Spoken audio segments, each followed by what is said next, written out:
Denny Hamlin did not describe his Chicagoland Speedway pole as a perfect lap. After qualifying on Saturday, he gave a direct explanation: "I got extremely lucky." That is exactly what Denny Hamlin said after edging Kyle Larson by a single thousandth of a second at Chicagoland Speedway on Saturday. The result gave Hamlin the pole for Sunday's EchoPark 400, placed Kyle Larson beside him on the front row, and continued Hamlin's run of oval track speed in the 2026 NASCAR Cup Series season. The race is scheduled for 6 p.m. Eastern on TNT.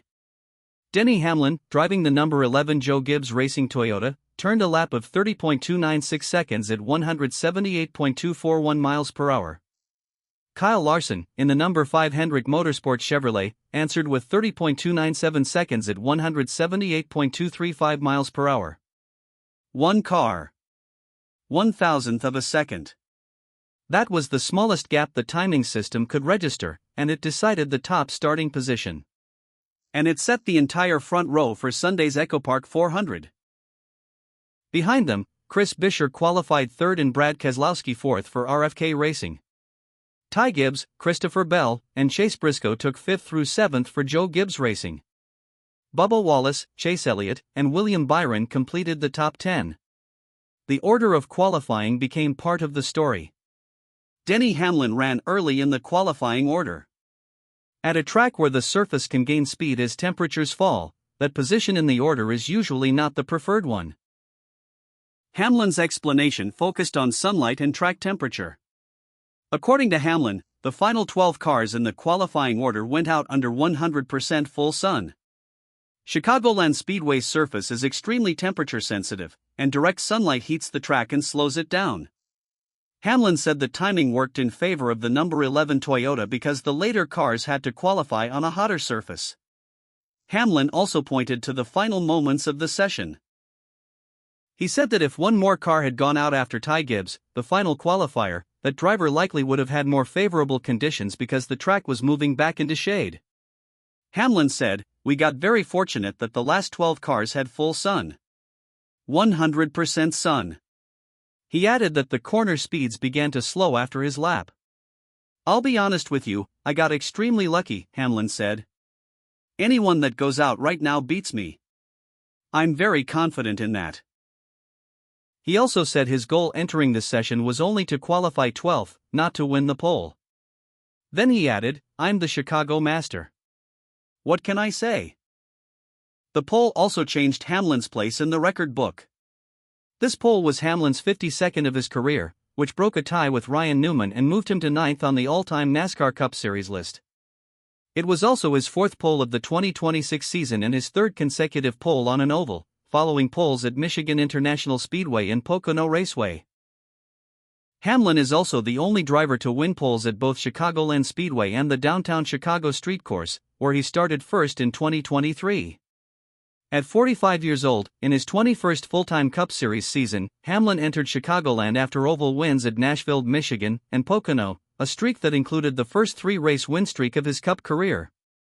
The qualifying result also connected to the point standings. Before this weekend, Hamlin had not led the 2026 NASCAR Cup Series standings. Tyler Reddick had opened the season with a points lead that reached 129 points. That lead is gone. Hamlin entered Chicagoland Speedway as the new NASCAR Cup Series points leader, holding a 1-point edge over Tyler Reddick. The 1-point margin matters more because NASCAR has returned to the chase format used from 2004 through 2013, with the top 16 drivers in points advancing to the postseason and the championship decided over the final 10 races. Hamlin said, "I certainly feel like the destination of where you want to go is more in your hands." He also said, "The sample size is bigger." On the competition, Hamlin said, "I feel like I'm racing myself truthfully because, I've given those guys so many plays out of the playbook and I'm racing against it." Inspection then added more consequences to the weekend. Kyle Larson's number 5 Hendrick Motorsports Chevrolet failed inspection twice before finally clearing on the third attempt. As a result, car chief Jesse Saunders was ejected for the rest of the weekend, and Larson's team lost pit stall selection. Larson kept his outside front row starting position, but the loss of pit selection can affect pit entry, pit exit, and race strategy on a 1.5-mile oval. Michael McDowell had a larger penalty after the no. 71 Spire Motorsports Chevrolet failed inspection 3 times before passing on the 4th attempt. NASCAR did not allow him to make a qualifying lap. He will start 38th, forfeit pit stall selection, and serve a green flag pass-through penalty after the race begins. Car chief Travis Young was also ejected. McDowell entered the weekend 21st in points, below the provisional chase cut line. Larson's side of the front row carries its own race context. He has not won a Cup Series race in 42 starts, with the drought dating back to his win at Kansas Speedway in May 2025. He owns the best average finish in Chicagoland Speedway history among drivers with multiple starts, at 6.1. He finished second in the track's 2 most recent Cup races, behind Kyle Busch in 2018 and Alex Bowman in 2019.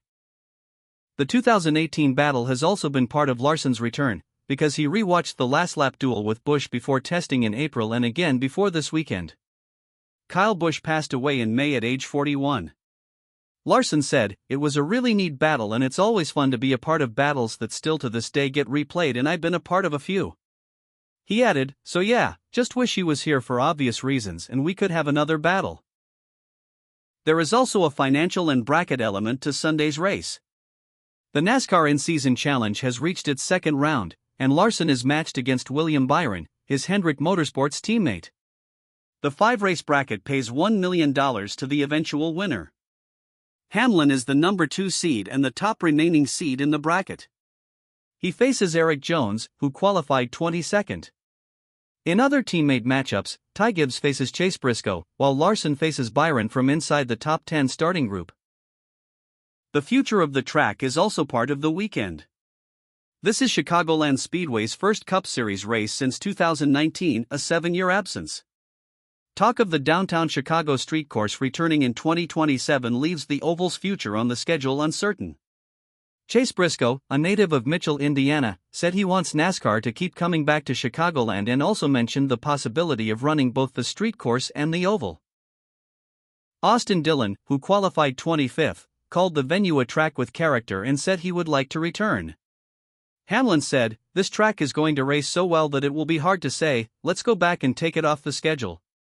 He also said, "Getting Chicago right matters for NASCAR." So the race enters Sunday with Hamlin on pole by 0.001 seconds, Larson alongside him, Reddick 1 point behind in the standings, and inspection penalties affecting both the front row and the back of the field. Hamlin has not been beaten in a full-length oval race in roughly 2 months, and Larson arrives with a 42-race winless streak at a track where his average finish is 6.1. The main question for the EchoPark 400 is whether anyone can beat Denny Hamlin on an oval after his recent run. We will find out Sunday night at 6 p.m. Eastern on TNT. If this breakdown helped you follow the full Chicagoland story, hit the like button, subscribe to the channel, and comment with your pick to win in Joliet.